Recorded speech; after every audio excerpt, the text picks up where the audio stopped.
La literatura no se restringe a decir, como lo hacen otros discursos, lo que los seres humanos hacen, dicen o piensan, sino también incluye lo que inventan, lo que recuerdan, lo que sueñan, lo que anhelan, aquello en lo que creen, y todo eso, vaya que es parte de la realidad, pero de una realidad entendida en un sentido más amplio.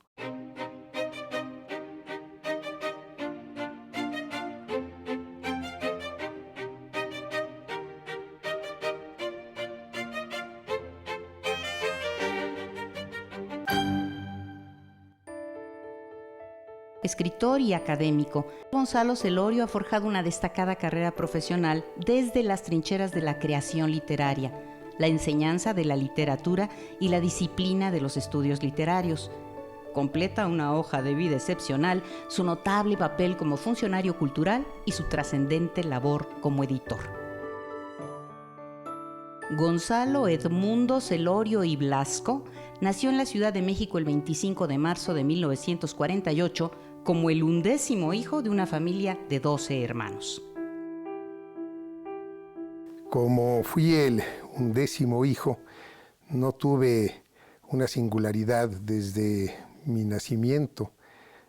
Cuando a mí me preguntan cómo te decían de chico, Chalo, no digo yo, a mí me decían chiquillo de mierda. ¿Pero por qué? Pues porque mi padre empezaba a decir los nombres de sus hijos: Miguel, Alberto, Carlos, Jaime, Benito, Ricardo, Eduardo, tú como te llames, chiquillo de mierda, ven para acá. Entonces, para mí, la literatura fue una manera de singularizarme. La palabra era lo que desde muy niño me generaba singularidad, me generaba identidad y me generaba afecto. Me gustaba mucho la literatura desde entonces. Me gustaba la poesía, la eufonía de la palabra, y desde muy chico me aprendía grandes tiradas de poesía, aunque no las comprendiera. Quizás porque mi hermano mayor, mi hermano Miguel, que era un hombre muy culto, un arquitecto, un historiador y un arqueólogo colonial, desde que era yo muy niño me enseñó una retahíla de palabras muy rebuscadas y me decía: ¿hasta dónde me quieres? Y yo le decía: te quiero hasta el último confín del universo, hasta la última estrella de la Vía Láctea. Y yo tendría 5 años y no sabía lo que era Vía Láctea, ni confín, ni universo, pero sabía que diciendo esas palabras me granjeaba esta singularidad y este cariño. Y entonces, desde muy niño me aprendí muchos poemas de memoria, y he de decir que gracias a eso tengo un rico patrimonio verbal, porque fui almacenando una gran cantidad de textos literarios desde que era realmente niño. Realizó sus estudios básicos en la misma Ciudad de México y se matriculó en la Facultad de Filosofía y Letras de la UNAM, en la licenciatura en Lengua y Literatura Españolas, que pese a su nombre abarca también las literaturas iberoamericanas. Algunos de sus maestros más influyentes fueron personalidades legendarias de las letras o de la cultura nacional, como Rubén Bonifaz Nuño o Edmundo O'Gorman. Otros provenían del exilio español, como Luis Ríos. En 1974 se titula de la licenciatura con mención honorífica, con una tesis profesional provocadora y original.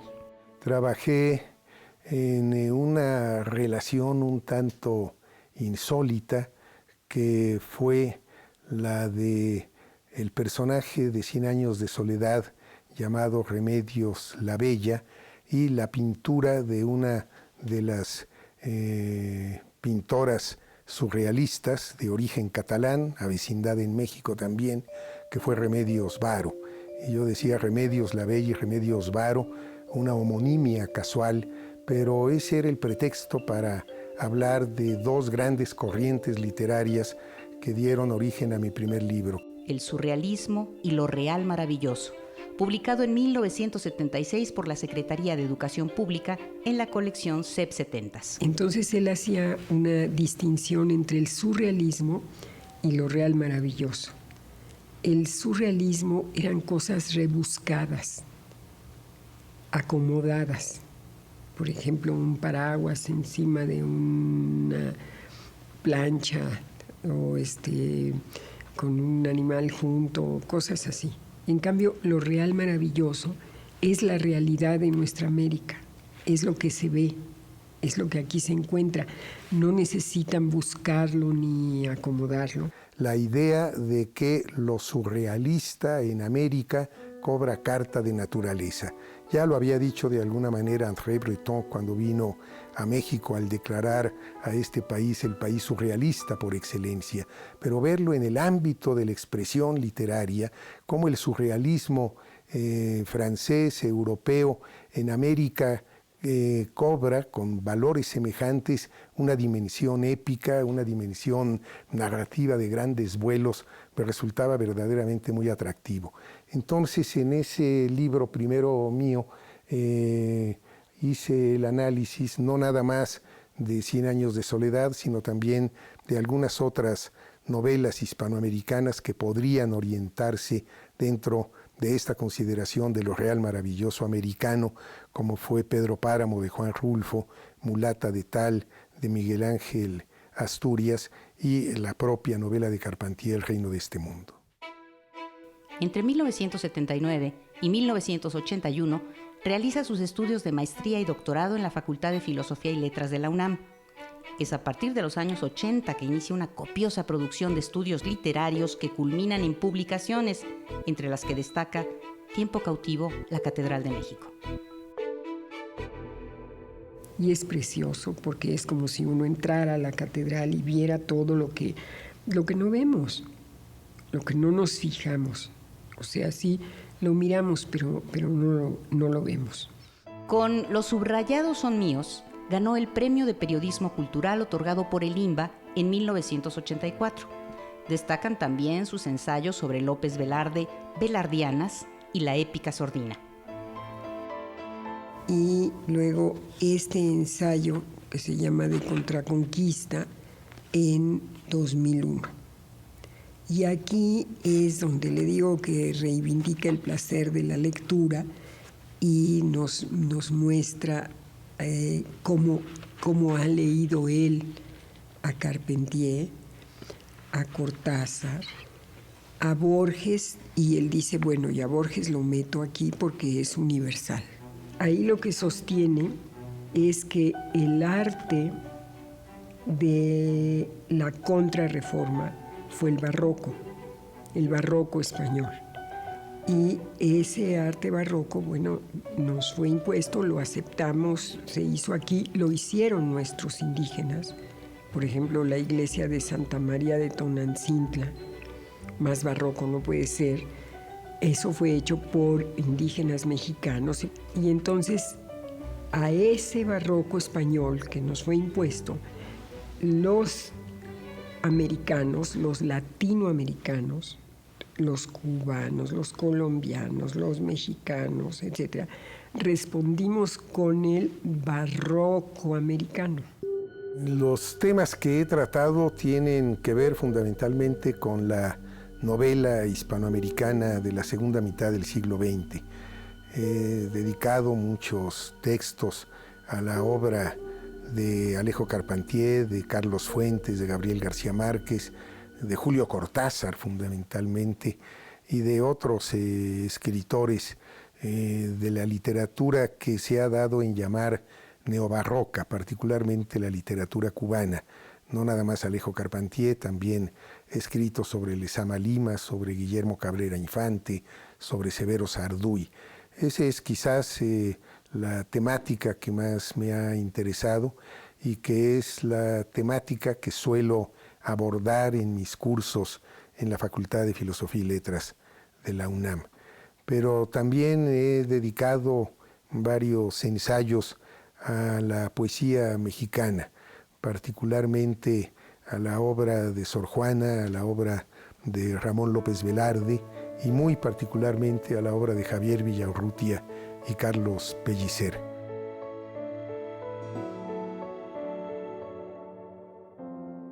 En 2005 publica Un río español de sangre roja, libro que él ha llamado una pequeña autobiografía en función del exilio español. Su título evoca la dolorosa travesía de quienes han perdido su patria. porque el primer poema que se escribió en el exilio se escribió a bordo del Sinaya, aquel barco que llegó a México en 1939 con más de 1000 exiliados. Ahí entre ellos venía Pedro Garfias, el gran poeta español, que a bordo de ese barco escribió un poema que se llama Entre España y México, donde sostiene la tesis de que si España había conquistado a México, México ahora conquista a España al recibir el exilio. Y ahí hay un verso que dice: un río español de sangre roja, que yo utilizo para contar mi biografía en función del exilio. Su obra ensayística resulta imprescindible para el estudioso de las letras hispanoamericanas, pero su obra literaria concita el gozo y el asombro. Recuerdo que hace muchos años ya le oía yo a él decir que la poesía era un género para jóvenes y que la novela era un género que había que ganarlo con la vida, con las experiencias, con las lecturas, con los dolores. Y efectivamente creo que eso ocurre, como he podido constatar yo mismo leyendo a otros muchos novelistas, y en el caso de Gonzalo es muy apasionante cómo ha ido escalando el difícil género de la novela, cómo lo ha ido dominando con esta pericia, con esta maestría. Ha publicado 4 novelas. En 1992 la primera, Amor propio, que trascendiera ya las fronteras de la literatura hispanoamericana.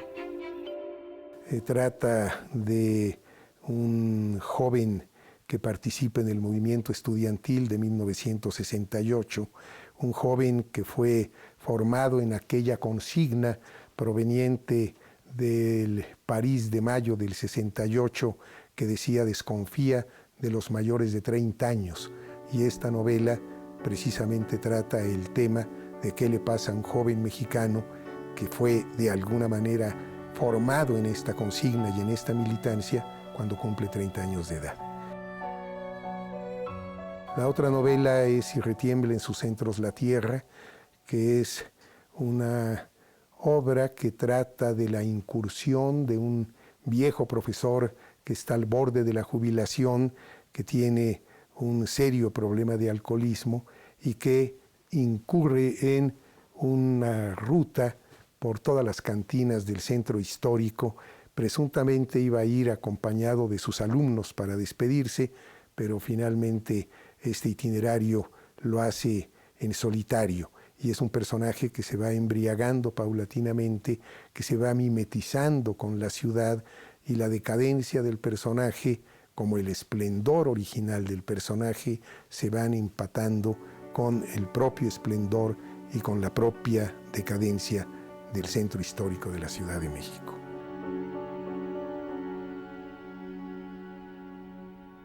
Las otras 2 novelas pues son una saga familiar, Tres lindas cubanas.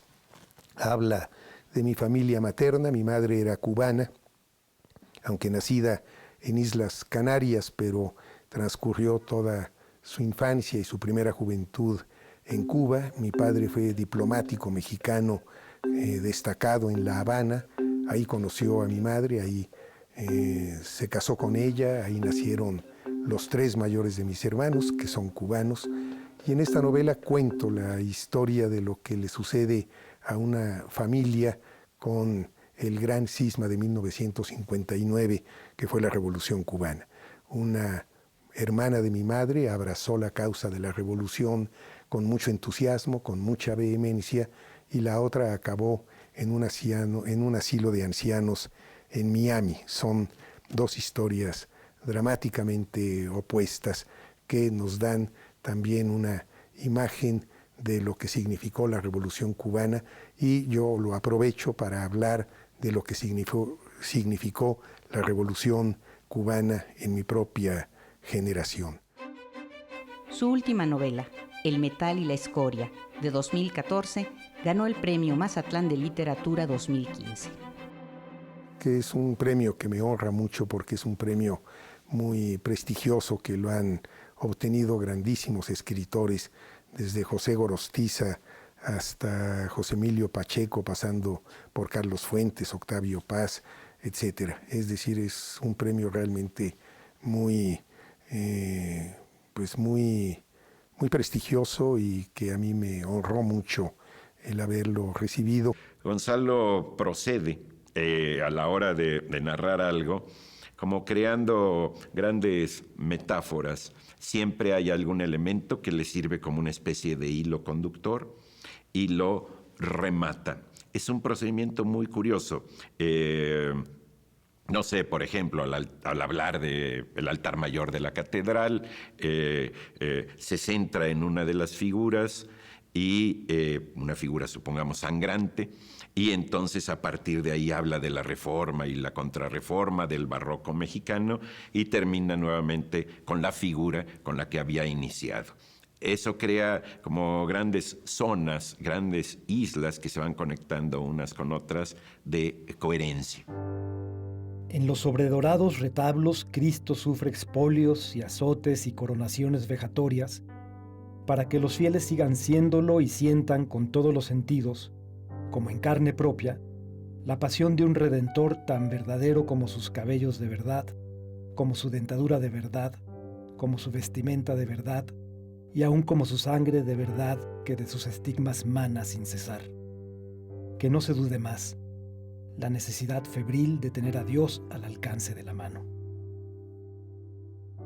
Yo creo que la gran aportación de Gonzalo es la voluntad del lenguaje. No es tanto, digamos, qué cuenta, sino cómo lo cuenta. No está tan interesado en contar una historia porque la historia en sí misma tenga un valor intrínseco, sino en darle a cualquier historia de las que él toma para su narrativa importancia por la manera de contarla. Insisto, pues, en el estilo de Gonzalo. Gonzalo Celorio concibe el estilo literario como un asunto de disciplina, dedicación y trabajo, y es lo que aconseja a cualquier escritor joven. Hay dos frases que yo quisiera repetir ahora. Una de dos escritores checos, curiosamente. Uno es Rilke, cuando el joven poeta le enseña unos sonetos, el joven poeta Franz Capus, para que Rilke los vea y los analice. Rilke le dice: basta con que se pueda prescindir de escribir para que no se tenga el derecho de hacerlo jamás. La literatura realmente tiene que ser algo que se impone al propio escritor, no como algo optativo, sino como un destino al cual el escritor tiene que ser fiel. Y el otro es Milan Kundera, que en una novela extraordinaria que se llama La vida está en otra parte, dice pues una definición que es la más dura que yo haya oído en materia de vocación literaria. Solo un verdadero poeta sabe del deseo de no ser poeta, de abandonar esa casa de los espejos donde reina un silencio ensordecedor.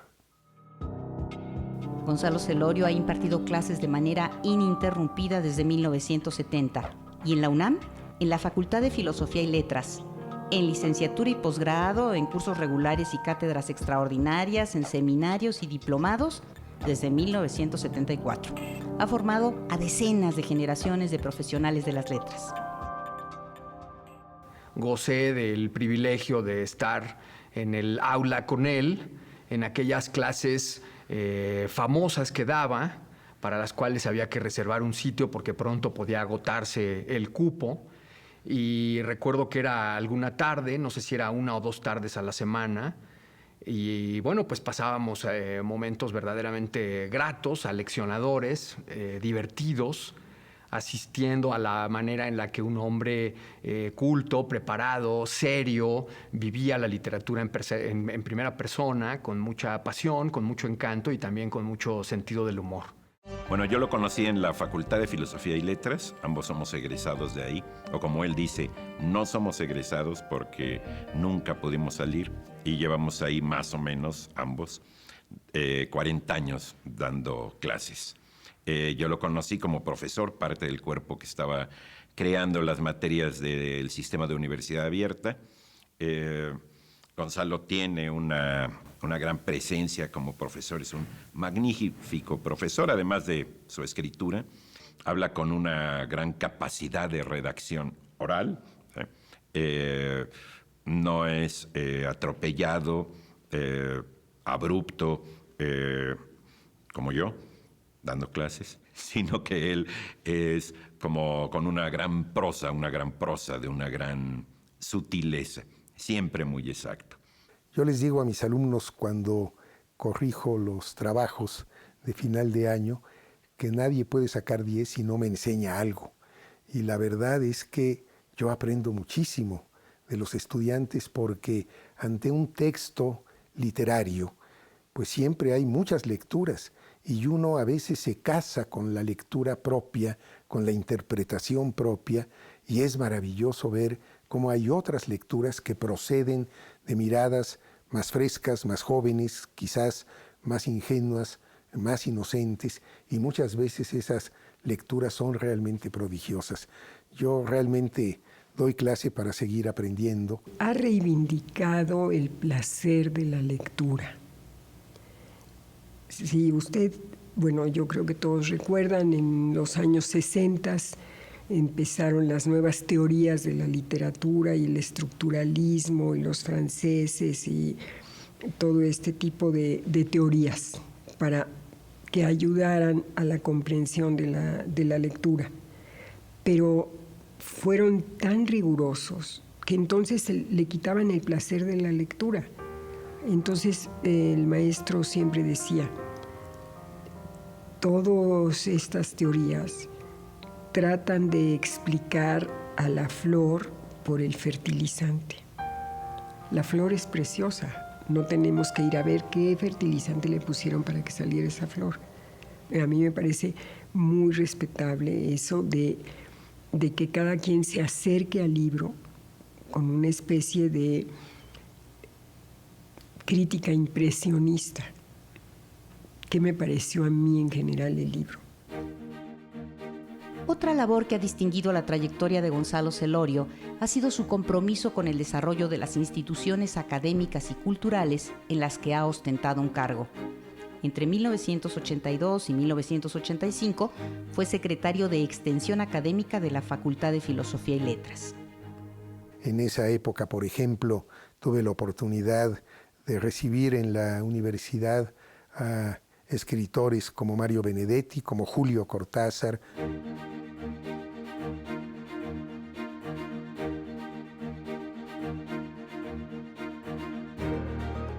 Como Humberto Eco, que fue para mí muy satisfactorio tener la posibilidad de dialogar con figuras tan importantes de las letras.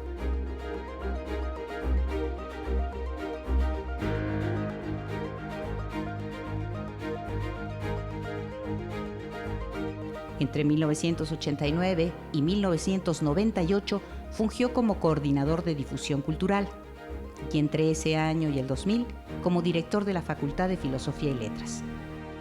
Lo que también me dio muchas satisfacciones y también muchos problemas porque fue una época en que la universidad atravesó una de sus periódicas crisis políticas en el año de 1999, con un movimiento estudiantil muy crítico. Y bueno, fue una tarea complicada cuando se cerró la universidad, mantener a una facultad de filosofía y letras pues sin que se rompiera, digamos, viviendo en condiciones prácticamente de exilio. Por fortuna, esta crisis fue remontada y bueno, la universidad es, yo creo que, invulnerable a sus propias crisis, y estas crisis pues tienen muchas veces su justificación y su razón de ser, porque esta universidad pues se parece mucho al país en donde se ubica. Señor director de la Academia Mexicana, don José Luis Martínez. Desde 1995 es miembro de número de la Academia Mexicana de la Lengua. En 2008 fue coordinador de la edición conmemorativa de La región más transparente de Carlos Fuentes para la Real Academia Española y la Asociación de Academias de la Lengua. Uno de los logros de la Academia Mexicana de la Lengua, por ejemplo, es haber incidido para que la Real Academia Española, en el diccionario de la Real Academia Española, acepte que hay españolismos. Porque en ese diccionario siempre aparecen mexicanismos, argentinismos, colombianismos, cubanismos, pero no aparecía el término, la entrada españolismo. Pues no, hay muchas voces que solamente se usan en España y que si solamente se usan en España deben ser marcadas como españolismos. La voz piso con valor de apartamento, pues es un españolismo. La voz currar por trabajar es un españolismo. La voz mogollón por mucho es un españolismo.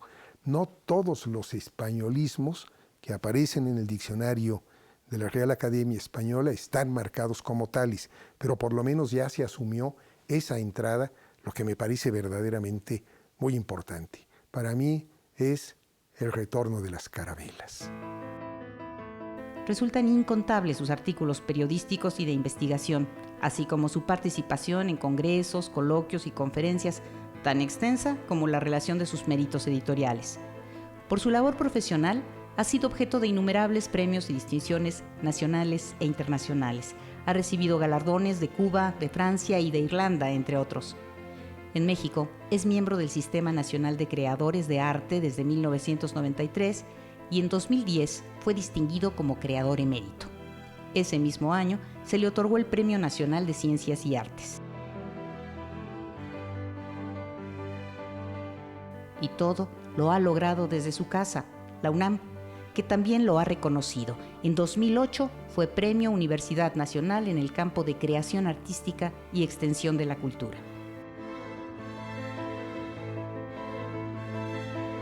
Es un privilegio ser profesor de la Universidad Nacional Autónoma de México.